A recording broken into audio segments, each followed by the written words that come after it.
All of Penn State's gonna be a man. All right, so let me start. I have a speech because I really think it's important that you guys know how much all of this means to me, and also what this is really all about. So, believe it or not, I didn't want to come to Penn State at all.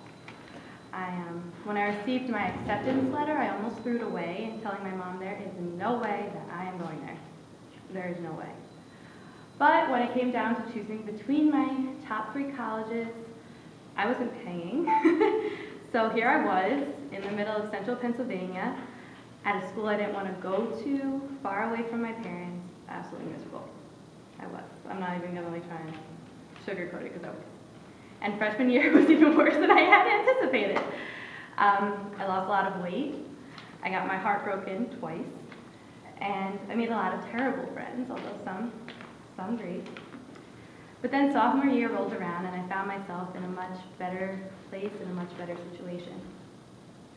I was unintentionally living alone, but it allowed me to focus on myself with very little other influences and peer pressures.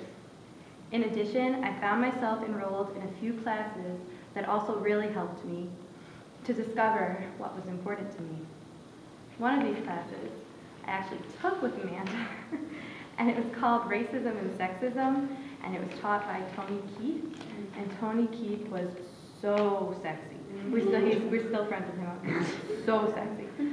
I later found out that he was gay, and that ruined all my hopes of Jeff's blood. I'm just sad because he can't be mine. So, but regardless, the class was really enjoyable, and Amanda and I looked forward to going even at 9 in the morning. But aside from the eye candy, the class opened my eyes to other things also.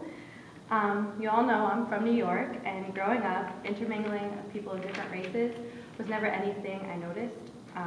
I was talking about this the other day, about how I never acknowledged that a couple was interracial, or that that kids of different backgrounds were sitting at the same lunch table.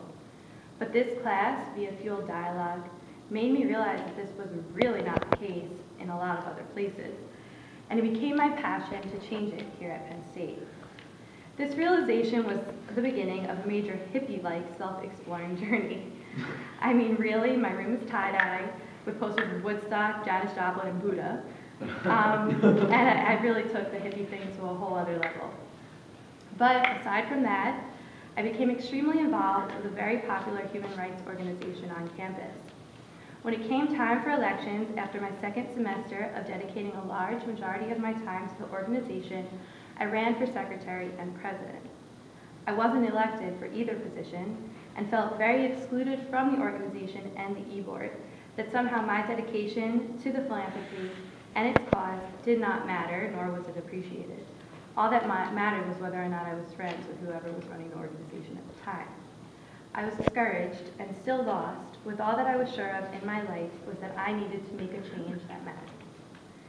I became involved with the Race Relations Project, facilitating race-oriented dialogue, recruitment for Teach for America to better the world of education for children, and with the NAACP to advocate for social change.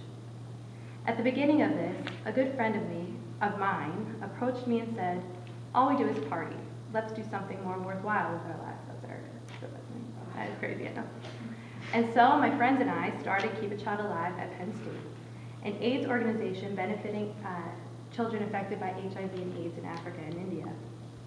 The organization started off rocky and has remained rocky for a while, but has definitely made strides on campus. I fell in love with the organization managing something that counted, but was different from other philanthropies on campus. I fell so in love that I became obsessed and realized I could not stop there, nor could Penn State. We are such a huge university with the capability to do so much, with the potential to change the world. Take Thon. We raise millions of dollars every year for a single cause, benefiting only children with cancer. Not saying that this is not a great effort and a worthwhile cause, but why not extend our efforts? Because we can. And so, born is UNICEF. I have learned from struggles of KCA, who Kenya is now the new president of, And I drew on my desire to create an organization where race, background, ethnicity, religion, country, whatever, didn't matter, but was rather welcome. You see how this all ties together? During my 4 years here, I have noticed such a segregated Penn State. People have preconceived notions about others who are not like them, and because of this, and a reluctance to prove ourselves wrong, the gap that separates us all increases. I visited other organizations, and the member body is almost always uniformed, whether it be by gender, religion, race, or whatever else. UNICEF is not and should not be this way. Everyone is welcome, and everyone is invited to participate and partake in as much in the organization as much as they want. As I look around the room, whether it be here, at our meetings, or at our events, I am so thankful, honored, and proud to be surrounded by so many dedicated peers coming together from all different walks of life for one broad yet most important cause, providing a better world for the children who live in it. My time here has been hard. It's had a lot of ups and downs, mostly downs, I'm not gonna lie, and I've often regretted allowing my parents to force me to come here, even though my father still claims that he knew best and still does. I never think he's right, but maybe in this case, I could bend my thinking a little bit. There have been a lot of tears, struggles, and defeats. But when I could cry. But when I look back at my 4 years here, I see now how worthwhile my journey has been. A journey that has made me grow and realize what is important to me. I am so excited to see what all of you have in store for UNICEF. Remember how capable you all are of bringing change. Don't let defeat stop you in your strides towards your goals, and do not forget the overarching aim of Penn State's branch of UNICEF. Yes, it is to save the children, but to bring together people from all over to work together. At one of our socials, I was sitting down, and I turned to Sarah, and I said, I did this. I was so proud, and I am so proud of all of you. I have said it before, and I will say it, probably until I have children, that UNICEF is my greatest pride. Thank you all for adding to one of my best memories here at Penn State, and good luck in the semester.